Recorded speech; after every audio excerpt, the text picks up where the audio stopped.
Hello! This video today will be about the drug of gratitude and how it is a foil to the drug of self-improvement and the desire to fix yourself from a stance of being broken.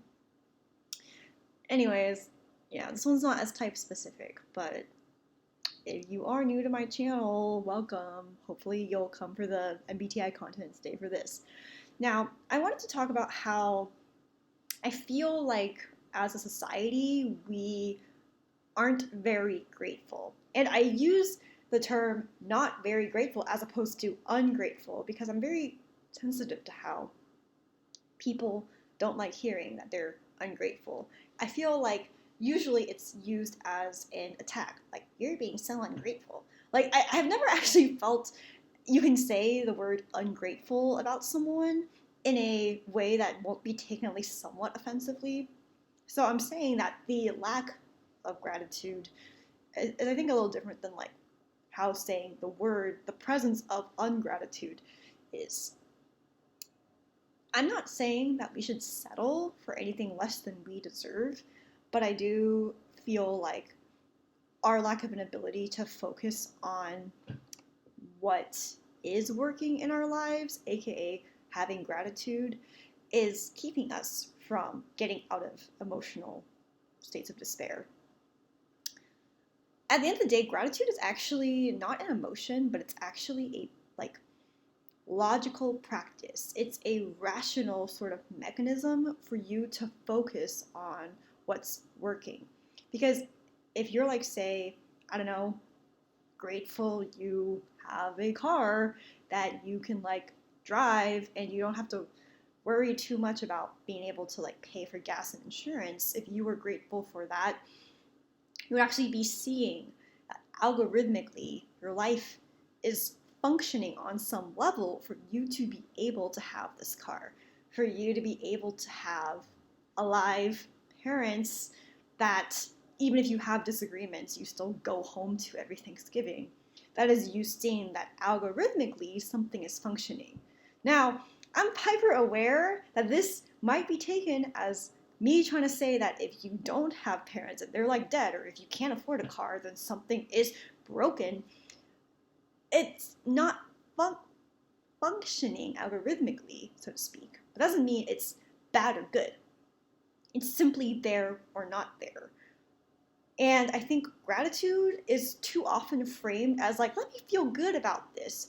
But instead, I think it's a very neutral thing to neutrally note what is working and what is not working. Not from a place of, let me go and like, take action. That could be, a way to figure things out.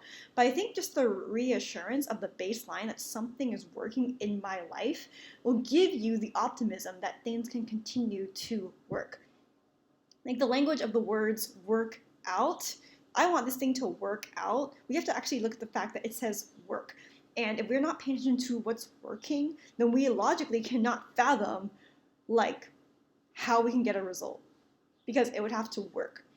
So I think that something I've learned is that even in my moments of greatest despair, I force myself to say, I'm so relieved that, or at least blah, blah, blah. Like I try to soothe myself by, well, first taking a deep breath and somatically trying to calm myself down, call my therapist, blah, blah, blah. But I do fixate on, at least I'm blah, blah, blah. I'm so grateful that blah, blah, blah. Because it forces my brain to look at something else. It forces my brain to look at what's working. And when I look at what's working, everything opens up. Like my ability to think of new possibilities for what reality is immediately like basically uncompromised. Like it's just like working again. Sorry, my brain is like fried right now. So I think that in sort of the new age we're living in, we are inundated with so much information. And it can feel despairing when we compare ourselves to others. But for every thing someone has that you don't, you have something that someone else doesn't. For every privilege someone else has that you don't, you have a privilege someone else doesn't. It can always be better, it can always be worse. This is just like the balance of life, right? I think that if we suddenly had, like, I don't know, a war here in the West or some shit like what's happening in Russia and Ukraine, or if we suddenly got our internet completely, destroyed, we would quickly gain perspective on what we have not been taking for granted. A thought exercise I like to run with myself frequently is looking at everything I do and deeply thinking about what if I didn't have it.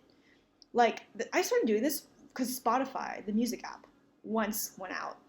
And I suddenly realized that, wait, the apps I depend on the most aren't actually my messaging apps like Instagram or Facebook or something. They're actually Spotify, because Spotify is one of those things where it's harder to replace. I can find a way to contact all my friends. There are multiple ways to do that with like iMessages or calls or whatever. But all those like 7,000 some songs that I have saved, they are like so fundamental to like me doing my daily routine. Like, they make driving more bearable, they make cleaning more bearable. Like, not having access to a music cult platform would actually bring my life down.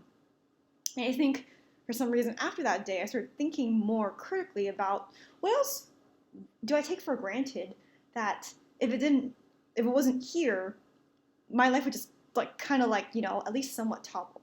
If you've seen the movie Everything Everywhere at Once, all at once, you'll know that this concept of the multiverse really functions for us to remember and be mindful that we don't have to be here. Literally, no one owes you anything. No one isn't God. Like, I didn't have to be able to move to LA. I didn't have to be, I don't know, gifted the trauma that led me to be able to self-develop to where I can have the personality to make friends.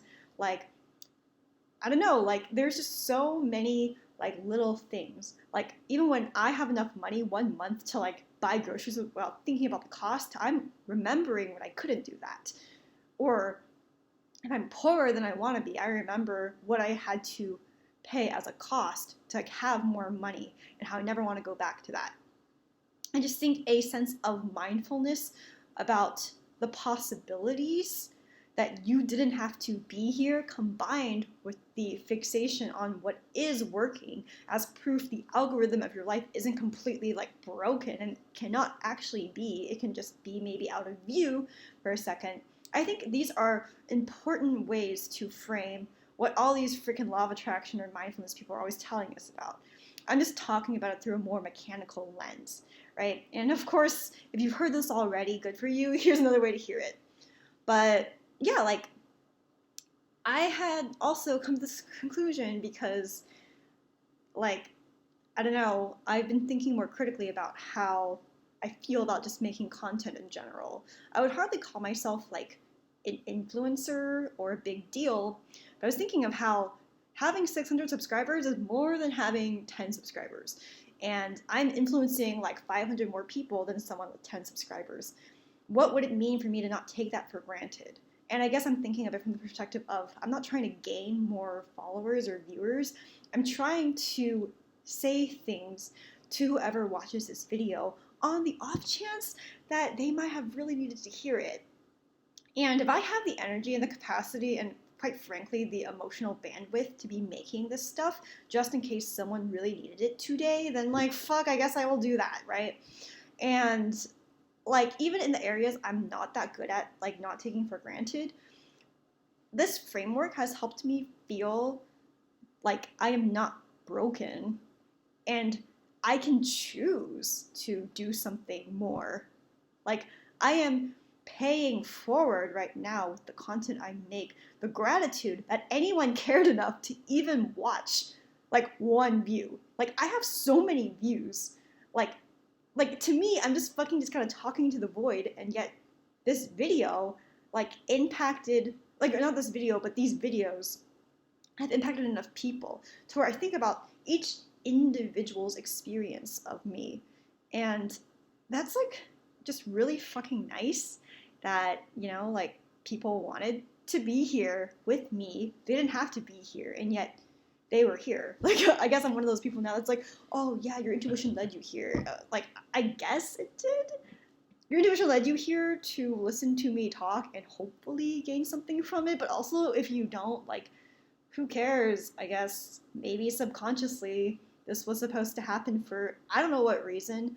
But in general, I just like to focus on the fact that I'm a steward of the life and the resources I've been given. I could be a lot richer, a lot prettier, a lot healthier, probably. There could always be some room for improvement, and I have been on my own ass about that for my entire life.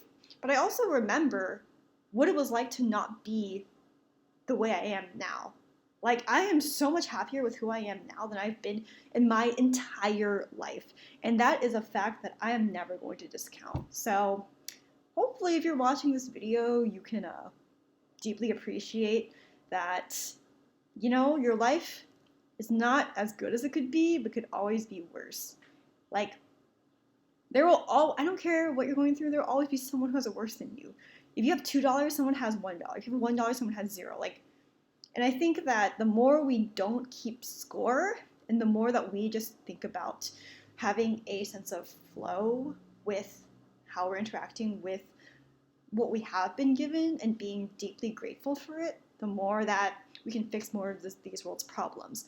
But also, if you don't do that, it's okay, because maybe it's just not time to.